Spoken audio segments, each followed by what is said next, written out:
Dorongan untuk memanggil Presiden Jokowi hadir ke sidang sengketa Pilpres juga disuarakan Koalisi Masyarakat Sipil untuk Demokrasi dan Anti Korupsi. Koalisi Sipil menilai Jokowi perlu dihadirkan untuk mengetahui perannya dalam mempengaruhi proses penyelenggaraan pemilu, baik terkait penyaluran bansos, pengerahan ASN, dan juga penunjukan pejabat-pejabat pelaksana kepala daerah hingga ketidaknetralan aparat. Kami pandang menjadi sentral di dalam proses persidangan, terutama pembuktian di MK, yaitu berkaitan dengan peran dari Presiden Republik Indonesia di dalam mempengaruhi proses penyelenggaraan pemilu, baik itu melalui penyaluran bantuan sosial, melalui pengerahan aparatur sipil negara, melalui penunjukan pejabat-pejabat pelaksana atau penjabat kepala daerah, sampai dengan ketidaknetralan yang dilaporkan berkaitan dengan aparat keamanan, baik itu TNI maupun juga Polri. Nah, banyak sekali pernyataan-pernyataan dari setidaknya 8 menteri yang tadi kami sebutkan, yang sangat berhubungan dengan bagaimana proses penyelenggaraan pemilu dipengaruhi sehingga bisa menguntungkan pasangan calon tertentu saja. Saudara, Jumat esok Mahkamah Konstitusi memanggil 4 menteri kabinet untuk dimintai keterangan dalam sidang sengketa pemilu Presiden 2024. Namun Ketua MK bilang pemanggilan keempat menteri ini bukan mengabulkan permintaan pemohon tetapi kesepakatan para hakim MK. Berdasarkan hasil rapat yang mulia para hakim tadi pagi, yang pertama yang perlu didengar oleh Mahkamah adalah Saudara Muhadjir Effendi, Menteri Koordinator Bidang Pembangunan Manusia dan Kebudayaan Republik Indonesia.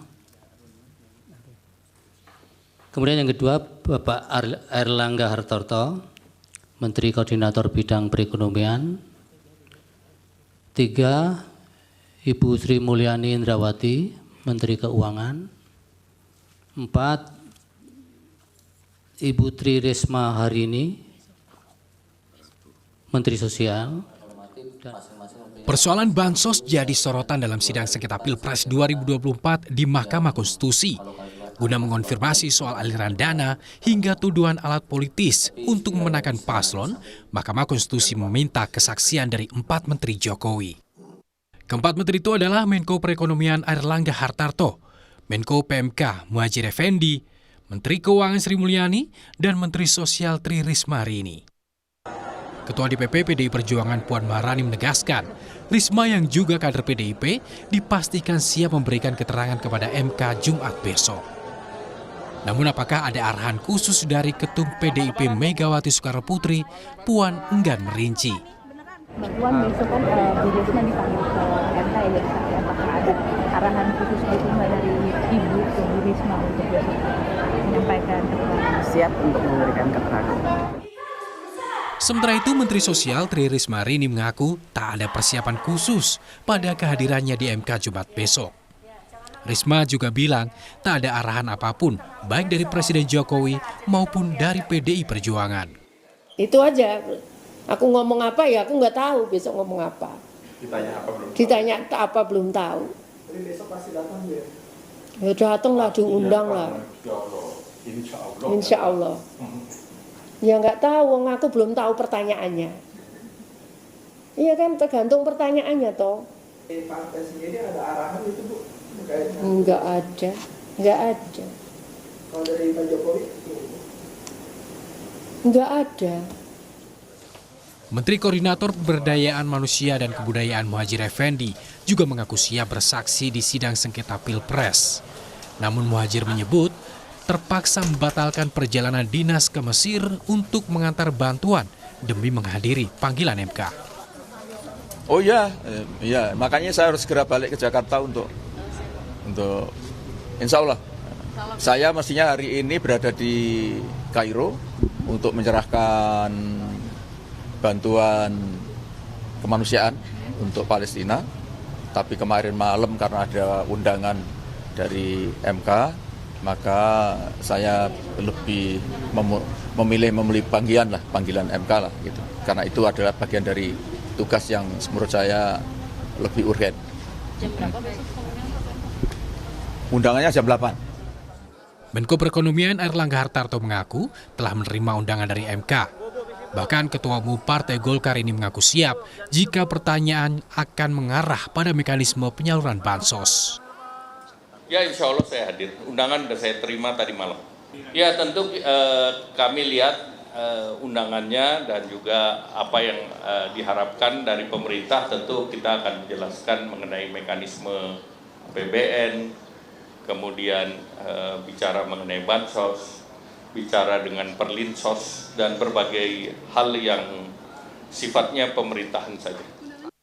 Sebelumnya dalam sidang pendahuluan minggu lalu, pihak Anies Mohaimin dan Ganjar Mahfud dalam permohonannya menyebut pemerintahan Presiden Joko Widodo mengerahkan sumber daya negara untuk membantu memenangkan Prabowo Gibran dalam Pilpres 2024. Utamanya melalui penggelontoran bansos secara jor-joran.